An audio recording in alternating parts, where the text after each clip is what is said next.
Well now, I reckon this contraption's hummin', so I best begin afore my nerve runs off on me. My name at birth was Margaret Anne Fletcher. I come into this world on the 12th day of April, 1843, on a small patch of farmland in Ohio, some miles upriver from Cincinnati, close enough that Pa could haul produce there in a day's ride, but far enough we still called ourselves country folk. I ain't never spoken into a machine before, feels queer, talking to a horn like it's got ears. Fella setting it up told me to speak plain and steady, same as if I were telling my story across a kitchen table, so that's what I aim to do. My hands ain't as steady as they once were, though, you'll have to pardon if my voice wanders some, when you get to be my age. Memories don't come in a straight road, they come like wagon tracks after rain, twisting where they please. I was born Margaret Anne Fletcher, like I said. But that name didn't follow me far into life. I lost it when I was 15 years old. That's when I became Margaret Ann Thompson, a wife afore I'd near finished being a girl. Back then, folks said a name change was just a step into womanhood, said it like it were natural as the name seasons. But I learned early on that sometimes a name's the least of what gets taken from you. I remember the morning clear as frost on a fence rail. Ma had pressed my dress, Pa stood quiet by the door, and the preacher kept talking about duty and providence and the order of things. Everyone spoke like my life were unfolding proper and right. Yet even then, I had the strangest feeling something meant for me weren't coming along on that journey. I didn't have the words for it at 15. Didn't have the courage neither. But I felt it same as a chill you can't shake. You see, in those days, a girl weren't just sent off with a husband, she was meant to carry a piece of her home with her, linens, land, a bit of money, something that said she entered marriage with her own standing in the world. That's what I was told would follow me. That's what I believed would follow me. But it didn't. My mother kept what was meant to follow me. I ain't saying that to stir pity. Lord knows I've lived a full life since, raised children, buried friends, watched the world turn from horses to motors and candles to electric light. I've seen more years than I ever expected to. Still, some truths don't soften with age. They settle into your bones and stay there quiet. For most of my life, I didn't speak on it plain, didn't see the use. Folks build their peace how they can, and sometimes that means letting certain wounds lie covered. But now I'm near the end of my road, and the past got a way of sitting close beside you when the future ain't so long no more. So I reckon it's time I tell it as it happened. Not the polite version folks tell in parlors. Not the tidy one fit for church socials. Just the truth of how a girl from an Ohio farm lost more than her maiden name and spent the better part of her life reckoning with what that loss meant. If this machine's to carry my voice past my own years, then I want it to carry the truth of me, plain, unvarnished, and late though it may be.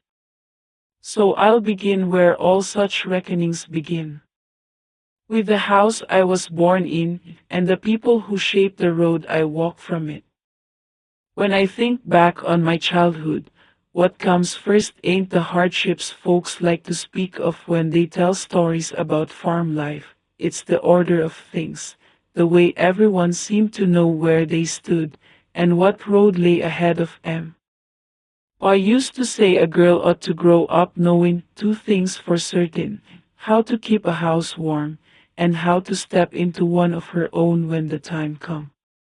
He weren't a hard man, my father, quiet, mostly, worked from sunup till the light slipped off the fields, and spoke plain when he spoke at all. But once in a while, when we'd be mending tools or hauling feed, he'd rest a hand on my shoulder and say, "Maggie, you'll not go into marriage empty-handed. A Fletcher girl carries her start with her." I believed him. He'd point out the south field sometimes, saying that parcel might be split one day, not promised outright, but spoken of the way men speak when they mean a thing without making a grand show of it.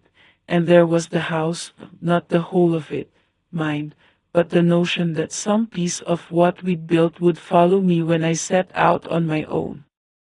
Inside, Ma kept a cedar chest at the foot of her bed. It smelled of soap and dried lavender, and inside were folded linens she'd stitched herself, tablecloths, sheets, pillowcases with neat hems and tiny white work patterns along the edges. She'd let me help air 'em on fine days, and she'd say, almost absent like, "This'll see you settled proper one day." Not warm words, mind you, just matter of fact, like speaking on the weather or the price of grain. That was Ma's way. Folks called her a practical woman, and they meant it kindly. She wasted nothing, trusted little, and measured life by what could be kept, stored, or made to last another season. Where Pa spoke in hopes, Ma spoke in reckoning. She didn't talk much about romance or happiness. To her mind, marriage was an arrangement same as any other, a household joined, labor shared, future secured. Love, if it come, was a blessing, but survival, that was the business at hand. So from the time I could carry water without spilling half of it, I was taught what a wife ought to be. I learned how to bake bread that'd hold for days, how to stitch seams tight enough to outlast hard use, how to stretch a ham through a week's meals without complaint. No one asked if I wanted that life, it weren't thought of as a question. It was simply the shape of things. By 12, I knew which neighbors' sons were considered steady, which farms were prospering, and which families might be looking to join fortunes down the road, not from gossip, just from the way grown folks spoke around me, thinking I weren't listening. A girl's future, in those days, was less like a path she chose and more like a road laid out afore she'd taken her first long step. And I felt it even then, a quiet sense that my life had been penciled in by other hands, not cruelly, maybe, not with ill intent, just assumed. I pictured it simple as could be. I'd marry, carry Pa's promise with me, the land, the chest, the start he'd always spoken of. I'd build a house with a roof that didn't leak, raise children who'd know their place in the world, and look back on my girlhood as the beginning of it all. I trusted that picture, trusted it the way a child trusts the seasons to turn. I didn't yet understand how fragile such promises can be when they rest not on paper, nor on law, but only on what a family once said would be so. And I surely didn't know then how fast a future can be decided for you while you're still standing in the doorway of your childhood home, thinking you've got years yet before the world comes calling. Pa died in the late thaw of '58, when the ground was soft enough for plowing, but still held the chill of winter underneath. It weren't a dramatic passing, nor a long sickness folks could prepare themselves for, just a cough that lingered, a fever that settled in his bones, and one morning, when the sun rose and he did not. I remember the stillness most of all. The house felt wrong without the sound of his boots on the porch, without the scrape of his chair at supper. Even the clock on the wall seemed to tick softer, as if it knew something had gone out of the world that wouldn't come back. They buried him on a gray day, wind coming low across the fields. I stood beside Ma, clutching my gloves so tight my fingers went numb, listening to the preacher speak on God's will and earthly trials. I heard the words, but they passed clean through me, like rain through loose soil. What I didn't understand then was that past dying didn't only leave us grieving. It left a space. And spaces, in a household, never stay empty long. Within a week, the talk began, quiet at first, neighbors stopping by, hats in hand, speaking low at the table, words like accounts dash, notes dash, mortgage dash, and interest drifted through the rooms where laughter used to sit. I'd known, in a child's way, that money was a concern, farms always ran close to the bone, but I hadn't known how thin the line truly was till Pa weren't there to stand on it. Ma took to keeping his ledger close, studying it by lamplight long after the rest of us had gone still. Her face, already spare by nature, grew tighter in those weeks, like a knot drawn firm. Folks began addressing their questions to her now. Not to the Fletcher's dash, but to Mrs. Fletcher dash. It was a small change in words, but I felt it clear as a door closing. With Pa gone, every acre, every coin, every promise he'd ever spoken rested in her hands. Law said so, church said so, custom said so. And Ma, being the sort of woman she was, didn't shrink from it. She stepped into that place same as she'd step into a cold morning, not gladly, maybe, but without hesitation. At first, I thought little of it. A child assumes what's been promised will stay promised. I still believed the chest at the foot of her bed held my future folded neat inside it. I still believed Pa's words carried weight, even from the grave. But small things began to shift. She stopped speaking of the South Field the way she once had. When neighbors mentioned dowries or prospects, she'd answer brisk, saying times were uncertain and a body best not count on what ain't yet secured. She started watching me different, too, not with cruelty, nor with coldness exactly, but with a kind of calculation I'd never seen in her before, like she was measuring what I cost against what I might return. One evening, I came upon her and Mr. Halverson talking at the gate. He was a man known for lending money when others wouldn't, though always at a price. I heard her say, plain as day, a girl's future don't feed a farm if the farm's lost first. They fell silent when they noticed me standing there. Ma sent me inside with a look that said questions weren't welcome. That was the first moment a thought crept in I didn't know how to name yet. A feeling that something once spoken as certain might no longer be mine to expect. In the weeks that followed, she spoke often of duty, of survival, of how a woman must look to what can be held, not what's merely hoped for. And though she never said it outright, I began to understand the world had tilted some. Pa's death hadn't just taken a father from me. It had taken the one voice that had ever promised my future would follow me when I left that house. Now that future sat square in Ma's hands. And for the first time in my life, I felt the quiet, uneasy sense that it might not be handed to me at all. By the time I turned 15, the matter of my future weren't spoke of as a hope no more, but as a decision already made dash. Ma told me of it one morning, while the frost still clung to the fence rails. She spoke calm, same tone she used for saying the butter was churned or the hens had laid well.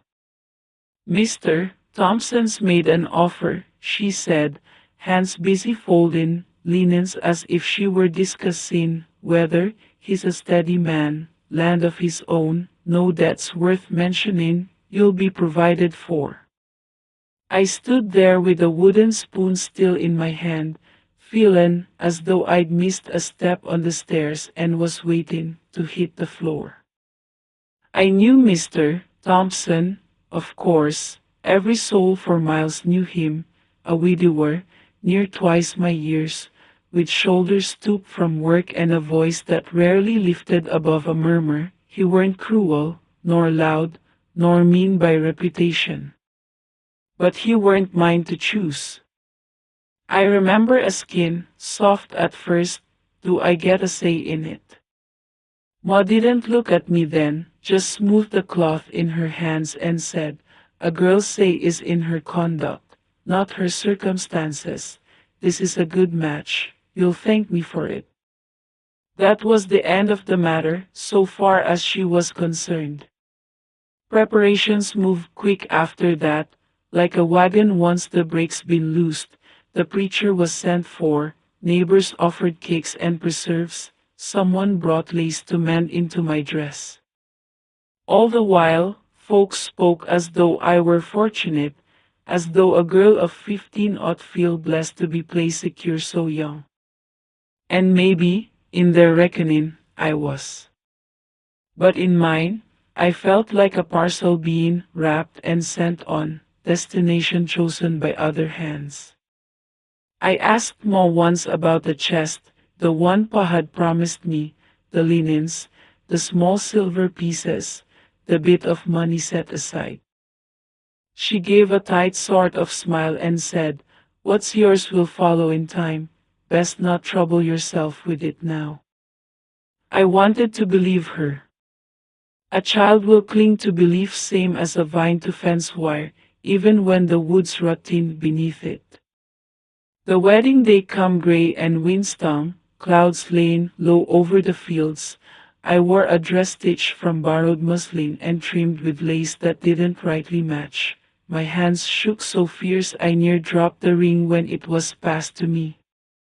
I remember looking at Ma while the preacher spoke. She stood straight, chin lifted, face set with that firm look she wore when she believed herself to be doing right. Not proud, not joyful, just resolve. When the preacher asked my name, I spoke it clear enough, Margaret Anne Fletcher. When he asked if I took John Thompson as husband, my voice felt far away from me, like it belonged to another girl standing where I stood. I do. And with that, I weren't Margaret Fletcher no more. I became Margaret Thompson before the ink had even dried on the church ledger. Folks smiled. Someone clapped Mr. Thompson on the back. There was cake afterward, and cider poured into cups. Laughter rose the way it always does after vows, as though marriage itself were proof of a happy ending. But I felt a strange hollowness settle in my chest, like a room cleared out too quick. When it came time to leave, I went upstairs to fetch what I thought would go with me, the small bundle I'd packed, and the chest I'd long believed held my start in life. But the chest weren't there. Just the bare space where it had stood. I came down slow, feeling a coldness creep along my spine. Ma met me at the bottom of the stairs, hands folded neat before her apron. The dowry will stay put for now, she said, voice firm but not unkind. This house needs holding together yet, you'll have your share in time. I looked at her then, really looked, hoping to see some flicker of apology or hesitation. There weren't none. Only that same practical calm, as though she'd balanced the numbers and found the answer plain. Mr. Thompson cleared his throat gentle-like, not meeting my eyes. The wagon waited out front, wheels already turned toward his land. And in that moment, standing on the threshold of the only home I'd known, I understood something that settled deep and hard inside me. I weren't leaving with what had been promised. I were leaving empty-handed. The land, the linens, the coins, the future Pa had once spoke of, all of it stayed behind, safe under Moss roof. And I stepped into that wagon with nothing but a new name and the quiet knowledge that everything meant to follow me had been kept instead. That was the day I learned a promise can outlive the man who made it and still die all the same. I did not speak of it the first week, nor the second. A new bride learns quick that questions can sound like complaints, and complaints like ingratitude. I kept house for Mr. Thompson, learned the creak of his floors, the temper of his stove, the slow rhythm of a place that weren't mine but expected me to tend it all the same. Yet every night, when the house went still and the wind slipped through the chinks, I found my thoughts wandering back to that empty space where my chest had stood. Pa's chest. My chest. What had been meant to start my life. At last, come the third Sunday after the wedding, we rode out to Moss Place for supper. The fields there looked much as they always had, rows neat, fences mended, smoke lifting steady from the chimney. It struck me then how little had changed for her. Inside, the table was laid as proper as ever, and she fussed over us both with the same careful hands that had once braided my hair. For a time, we spoke of small things, weather, neighbors, the price of feed. I near convinced myself the matter might settle quiet in my heart if I let it lie. But silence, I learned, can grow heavier than speech. When Mr. Thompson stepped out to see to the horse, I stayed behind in the kitchen. Ma was stacking plates, her back to me, shoulders square as a doorpost. I said it plain, though my voice felt thin. Ma, when will my dowry come along? Her hands paused only a breath, then went on wiping a dish. It ain't the time yet, she said. This house needs holding steady. I felt a prickle run along my arms. You told me it would follow. And it will, when it can be spared. I stepped closer, heart knocking like a loose shutter. Pa meant that chest for me, he said so before he passed. She turned then, slow and deliberate, and met my eyes.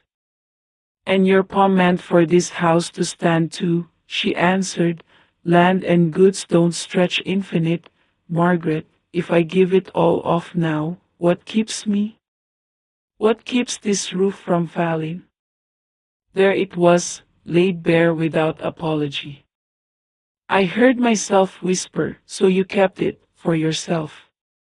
For the house, she corrected, firm as iron. For security, a woman alone needs something to stand on. You've got a husband now, that's your security. I reckon something inside me gave way just then, quiet as a beam cracking in winter. All my girlhood, I'd been told that chess was my start, my safety, my portion of what Pa and I had worked the soil for together. And now it seemed my portion had been measured different, measured not in what was mine, but in what she needed. I tried to speak steady, but the words came out trembling. You promised me that was mine. She sighed then, not sharp, not cruel, just weary. Child, promises bend to circumstance. You're fed, you're married, you've a roof. That's more than many get. I looked at her hands, the same hands that had once soothed my fevers, and I felt a strange coldness creep through me. It weren't the loss of linen or coin that stung most. It was the knowing that in her reckoning, my future had been a piece she could move on the board to steady her own. I heard myself say, low and hoarse, you didn't just keep the chest, Ma, You kept what was meant to be my start. She didn't answer. Just set another plate atop the stack, careful as ever. The room seemed to shrink then, the tick of the clock loud as hammer blows. My hands had begun to shake, and I folded them tight in my apron so she wouldn't see. I waited for some word, regret, maybe, or a softening of her eyes. But she only said, quiet and certain, I did what was needed. That was the first moment I felt the shape of it clear as day. Not misfortune. Not delay. Choice. She had chosen her comfort, her safety, her hold on the house over the promise she'd made to me. I reckon that was the first time the word betrayal ever formed in my mind, though I didn't dare speak it aloud. Instead, I nodded once, slow, like I understood. And perhaps I did. But understanding don't soften the blow of it none. Mr. Thompson's boots sounded on the porch then, and Ma moved to greet him as though nothing at all had shifted between us. I stood there a moment longer, feeling older than I had that morning, older than I had any right to be. That night, riding back under a sky clear as glass, I pressed my hands together in my lap to stop their trembling. I realized then that some losses don't come with funerals or prayers. Some losses sit across from you at the supper table and speak come as reason while they take your future from your hands. And that was the night I first learned how quiet a mother's betrayal can be. I'll tell ya, them first years were a trial I ain't rightly put to paper, till decades later, 20, maybe 30 years passed, and every one of 'em seemed painted with the same quiet sorrow. I kept to my chores, swept the floors, scrubbed the tin pans, fed the hogs and chickens, tended the garden like any good wife oughta, but never once could I lay claim to anything that was meant to follow me. My fingers itched for the feel of that chest Pa had promised, the linen, the coin, the little plot of earth where I could have planted what I pleased, but it were all gone, gone to Ma, tucked tight in her keeping. Mr. Thompson, he weren't cruel in a lashing sense, but he weren't blind neither. He'd mention from time to time, with a kind of soft chuckle, that I'd come empty-handed into the marriage, and I'd nod, smile, tend my work, all the while a storm brewing, quiet as a winter creek under ice. No one could hear it, not even the walls, and I made sure it stayed that way. I didn't want sympathy, nor argument, nor lectures. I had learned early that grief carried loud, but resentment carried quiet, and it grows heavier the longer you bury it. I'd rise before the sun, milk the cows, fetch the water from the well, and sweep the porch until the splinters bit my bare feet. I'd feel the weight of that dowry absence, the absence of what was mine by right, settle into my bones like frost in the marrow, and yet I kept moving, day by day, making sure the house held up, the meals were on time, the children clothed and fed, but inside, my mind spun over and over the injustice, crafting sentences I never dared speak. I called it my silent ledger, each entry written in thought, each calculation of wrongs tallied and stored, no one to dispute or understand. I'd watch Ma from a distance when she'd visit, the way she smiled at a neighbor, the way her hands worked as though she hadn't taken from me all those years ago. I'd feel a pang sharp and cold, but never let it loose. The children didn't know.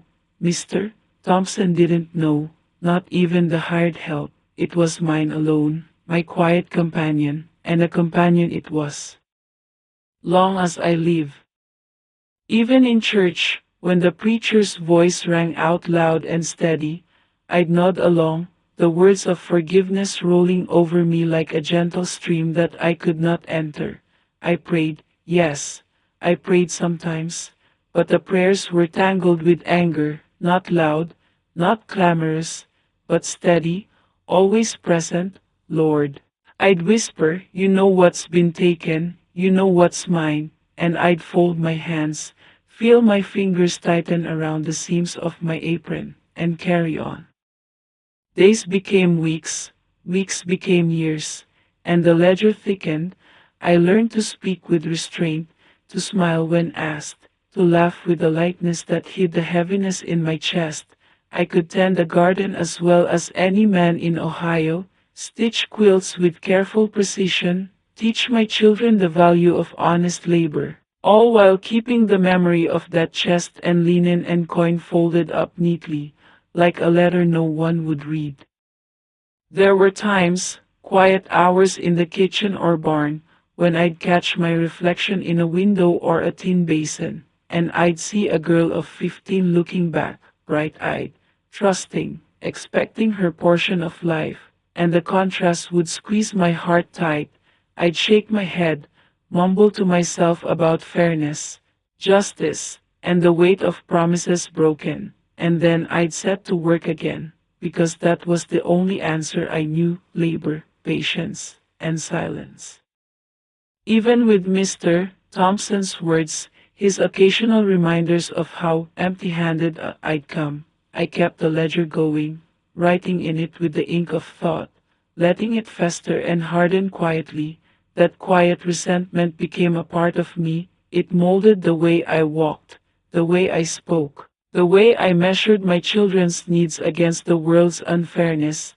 I became as solid as the walls around me, each stone laid carefully, hiding the tremor of a heart that still longed for what should have been mine. And as the years rolled into decades, the ledger never emptied.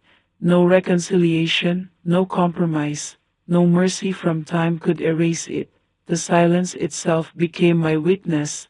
I spoke little of it, acted even less, but it was there in every glance at a child's quilt, every measurement of flower, every careful stitch in the hem of a dress. It was mine, and only mine, as certain as the Ohio wind that swept across the fields, steady and unyielding.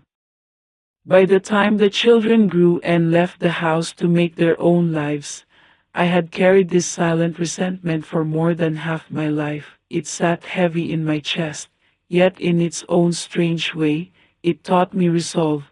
I learned to walk straight, speak measured, work diligent, and never again trust that what was promised would simply be given, for the ledger of wrongs, though hidden, was as real and unshakable as the timber in the beams above my head, and it would remain so, quiet and enduring, until the day I could speak it aloud, perhaps for the first time in this very telling. I reckon there weren't a Sunday that passed without the church bells calling me, though I walked inside feeling half a sinner and half a stranger. Folks there, in their bonnets and stiff collars, they'd sit and sing hymns about mercy and forgiveness, about loving thy neighbor even when thy neighbor wrongs thee, and I'd nod along, mouth moving in time, while my mind spun a different prayer, quiet as the dust motes floating in the sun through the windows. I prayed, yes, every morning and evening, but not the prayers they expected. I prayed the Lord would see the truth of things, would judge her, my mother, as he saw fit, and I spoke that aloud sometimes in the barn, or on the porch when no one could hear. I prayed the Lord would judge her as he saw fit, but never asked him to forgive her for my sake, and say what you will, it's true, I never asked. I did not, could not, for if I had, I'd be a skin myself to forget what had been stolen from me. Yet even in speaking that, my heart thumped heavy with fear.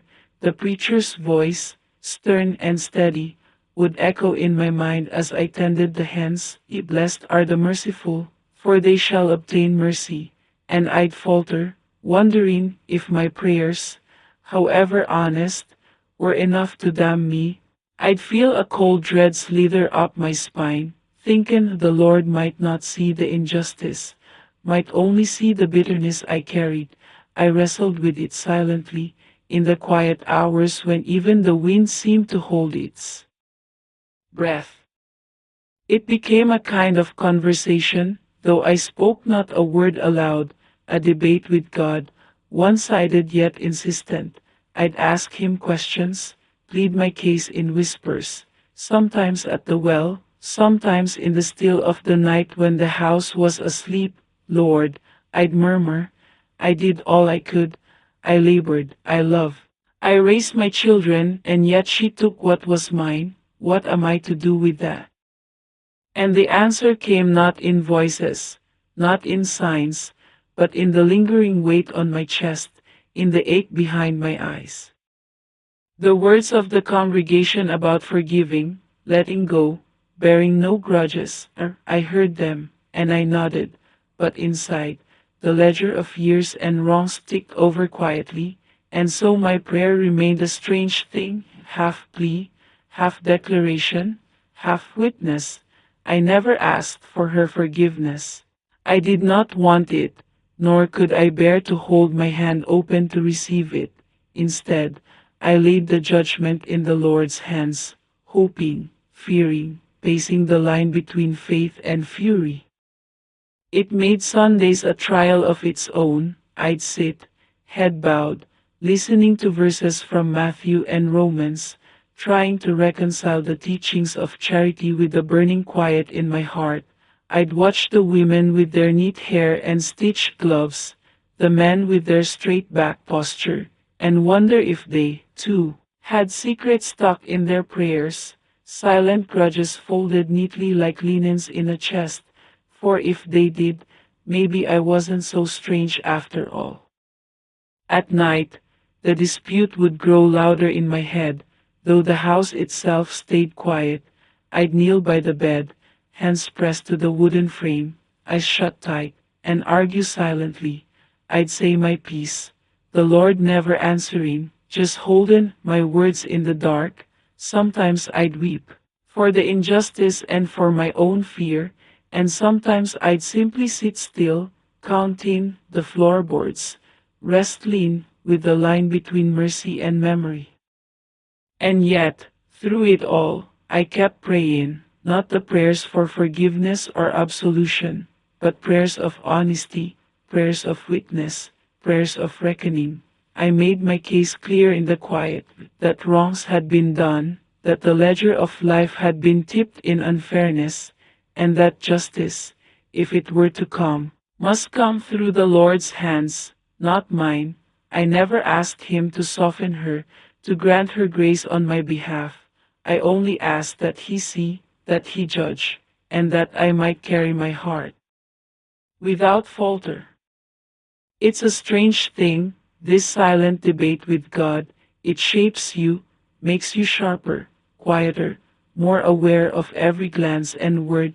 It keeps you awake some nights, and yet it gives you a kind of strange company, too, for in that conversation, unspoken and unrelenting, I found a witness to my own life, to the betrayals, the losses, the quiet persistence of a girl from Ohio who learned that the Lord might judge, but she alone would endure. And so I prayed, and I waited, and I labored, all the while knowing that my own reckoning was bound up in faith, fear, and the quiet, enduring ledger of resentment that even the church's hymns could not erase. Well, now, after years that felt longer than a winter's night, I took what little I had and built something of my own. My husband, for all his reminders that I came empty-handed, lent a hand when it suited him, and together we raised the house, beam by beam, shingle by shingle. It was a small house, mind you, not like the one my father had promised, but it was ours in a sense I could see and touch. The walls, when finally stood, bore the sweat of my hands and the careful eye of my pride. I'd often run my fingers along the rafters, remembering the days I'd been promised a chest of linens, a parcel of land, a future already written, and yet here I was, crafting my own future, bit by bit, out of the very air that felt like theft before. Inside that house, I raised my children with what my own mother had withheld. I taught them honesty, that strange, stubborn honesty that can pierce lies like a knife through cloth. I taught them the value of labor, the quiet dignity of work done with care, and when they asked about fairness, about promises made and kept, I'd look them in the eye and tell them, plain as the Ohio sky is blue, what is promised must be given, not as a threat, mind you, but as a promise they could carry into the world, a promise I had learned to hold for myself. I watched them grow, seeing in their small victories the victories I had missed, each chore done properly, each word spoken with care, each kindness offered to a neighbor. These were my inheritance, passed not in silver or linen, but in the character I forged in the furnace of my own life. I think back now, and I see how strange it is to find freedom not in what was given, but in what was taken and rebuilt stronger. That house, those lessons, those children, they became the ledger of my own justice, written in wood and sweat and small, daily acts of care. Even the mornings felt like triumphs, rising before the sun, tending the garden, gathering eggs from the hen house, the smell of fresh baked bread mingling with the crisp air, all of it a kind of quiet victory. I could hear the wind rustling through the trees, and I felt a kinship with the land my father once promised, though it had slipped through my fingers. I planted, I watered, I nurtured, and in that labor, I found a measure of satisfaction that no chest of linens could have brought. And I spoke often of honesty and integrity, teaching my children to carry themselves with straight backs and open hearts. If one of them stumbled into deceit or laziness, I'd remind them gently, but firmly, of the rule I live by: a promise kept is worth more than silver, and a promise broken must be mended, one way or another. I could not mend the past, mind you, but I could teach them not to carry the same wounds silently, not to let the cold hand of betrayal dictate their own lives. The lessons went deeper than chores and manners. I taught them to reckon with disappointment, to hold on to courage even when the world seemed unfair. I told them about my mother, sparingly, so they'd understand not bitterness, but the necessity of standing tall when life would strip what little you have. And in their eyes, I saw hope, hope I had not been afforded, hope I cultivated, nurtured like the garden behind our house.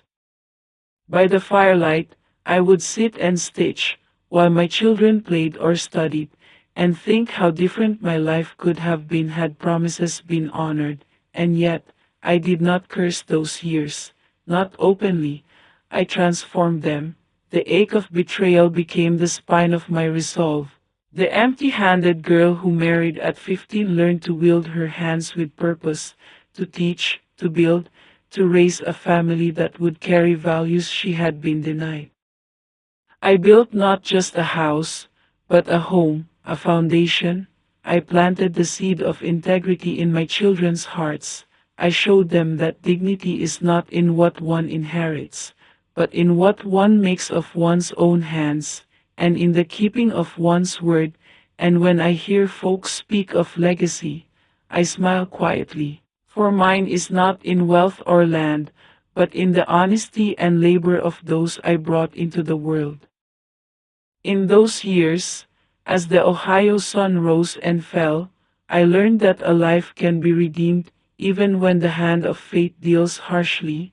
I learned that the promises we keep to ourselves and the lessons we pass on can outweigh any silver chest or parcel of land.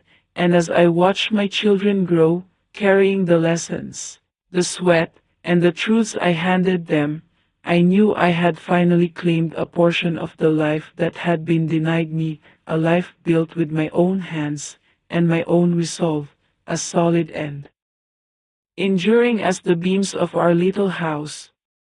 Yes, I built a life from the ruins of promises broken. I nurtured what I could, taught them what I lacked, and in so doing, discovered that the measure of a woman's worth is not in what she receives, but in what she creates, and that, I reckon, is the inheritance I could finally call my own. Well, it's been nigh on 60 years since that spring I first opened my eyes to this world on that farm near Cincinnati, Ohio. 60 years since the hand of my mother and the promise of my father shaped the girl I was and the woman I became. I reckon a body gets used to reckoning with the passing of time, though it don't make it any easier when you see it laid bare. My mother, she's gone now, long gone. The house that once smelled of fresh bread and the warmth of her hands, the sharp scent of her practicality, all that is dust, settled where she lay, and I'm left to walk among the ghosts and memories, measuring a life that spanned wars, tractors replacing horses, telegrams replacing letters, and now this machine.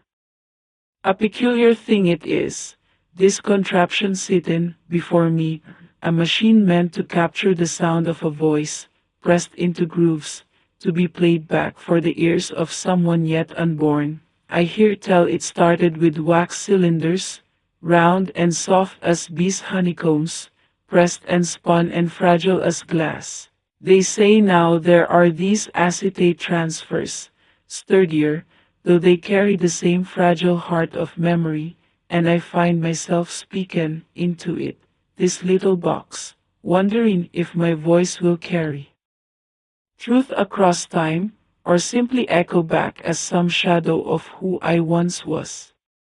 The world around me has changed more than a body can measure in 60 years. The Ohio hills that rolled like gentle waves when I was a girl are dotted now with motor cars, and the laughter of children carries through streets paved smooth, not dirt.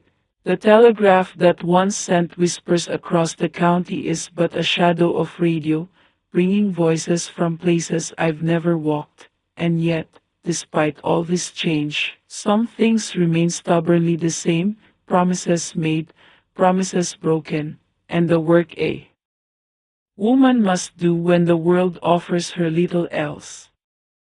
I look back and think of that 15-year-old girl, thrust into a marriage she did not choose, given a name that was not hers at birth, Thompson now, instead of Fletcher, and I feel both sorrow and pride, sorrow for the theft of innocence, for the empty-handed girl who could not claim what was due her, pride, for the life she carved from nothing, for the hands that planted gardens, raised children, and pressed the lessons of honesty into small hearts, and as I speak into this little machine, I cannot help but wonder, has the soul changed in 60 years of labor, of waiting, of teaching, and forgiving not others, but oneself? I remember whispering prayers to the Lord in that old Ohio church, my small hands folded, voice trembling, asking that justice, not mercy, be done upon those who wronged me. And now, in the shadow of these years, I ask no longer that way. Instead, I ask if I have truly learned, if my soul bears the scars of betrayal lightly, or if they lie heavy beneath the quiet dignity I've carried. Have the years softened the edges, or have they simply made me sharper, steadier, more aware of what must be kept and what must be let go? This machine, I watch the needle trace the grooves, hear my own voice return in strange echoes. It is a marvel and a reminder. Time presses on, and yet the record holds something, some fragment of who I was, who I am, and I realize that it does not lie, it captures, faithfully, the tremble in my hand, the weight of 60 winters, the lessons learned in soil, sweat, and whispered words. It carries the stubborn heart of a woman who once came empty-handed, yet built a life that could not be stolen. I think of the Ohio sunrise now, spilling gold across the hills, and of the children I raised, their hands and hearts carrying the work I did not inherit but gave nonetheless. And I wonder, as I press my voice into this little wax and acetate miracle, if my soul is different than the girl who first felt the sting of betrayal. Perhaps it is. Perhaps the ache has softened. Perhaps it has found a quiet peace, or perhaps it remains stubborn, unyielding, a witness to promises broken and rebuilt in strength, in labor, and in quiet dignity. Yes, 60 years have passed, and the world hums a different tune. My mother lies silent, the farm changed, the cars and radios filling the air where only the breeze once passed, and here I am, speaking into this machine, wondering if the words, pressed into grooves and etched for future ears, carry more than memory, if they carry the truth of a soul that has endured, that has labored, that has risen despite all that was taken. I reckon they do, for all the years, all the losses, all the betrayals, the voice still speaks, and the soul, I hope, still remembers its own measure of justice. And so I ask myself, as I listen to the needle dance across the cylinder and acetate, as I hear my own tremble and strength intertwine, 60 years on, has my soul truly changed, or has it simply found a way to hold fast to what is just, to what is mine, and to what I can give to those I love? Only the Lord knows, and perhaps this little machine, too. I reckon I've told you much, more than I thought I'd ever dare to speak aloud, all these years sitting here, reckoning with my own reflection. I haven't said whether forgiveness came easy, or came at all. Maybe it never did, in the way the good folk at church might have expected. Perhaps it lingered like mist in the holler at dawn, something you can see but never quite touch. I cannot say plainly that my heart forgave, for that would be a lie, and I've lived my life too long to dress lies in Sunday clothes. I look back now at the sum of 60 years and more, the houses we built, the gardens I planted, the children I raised to speak truth and work honest hands, and I see a life carved out of what was taken from me, a life stitched together from labor, patience, and quiet pride. I see the echo of my father's promises, the shadow of my mother's choices, and the weight of the marriage that was pressed upon me like winter snow on the barn roof. And yet, I also see the space I found within it, a place where my own soul could breathe, even if the wrongs were never undone, even if justice came slow, if it came at all.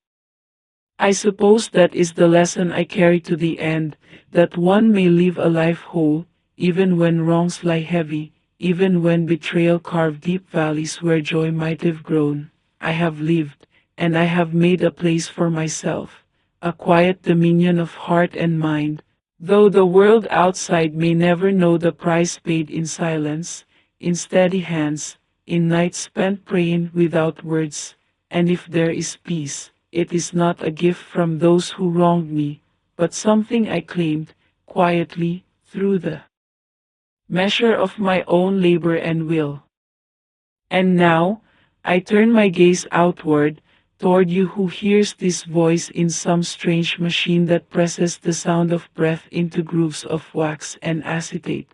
I want you to see what I have seen, to hear what I have heard in the long years of reckoning, that the world will offer comforts that betray, that the hands nearest to us may hold what is promised for themselves, and that life may yet bloom in spite of it. So I leave you with this, not as answer, but as question, one to sit with in the quiet, as the night wind passes through the trees outside, And as your own life stretches onward in ways you cannot yet reckon, if your parents betray you for comfort, can forgiveness still be a duty?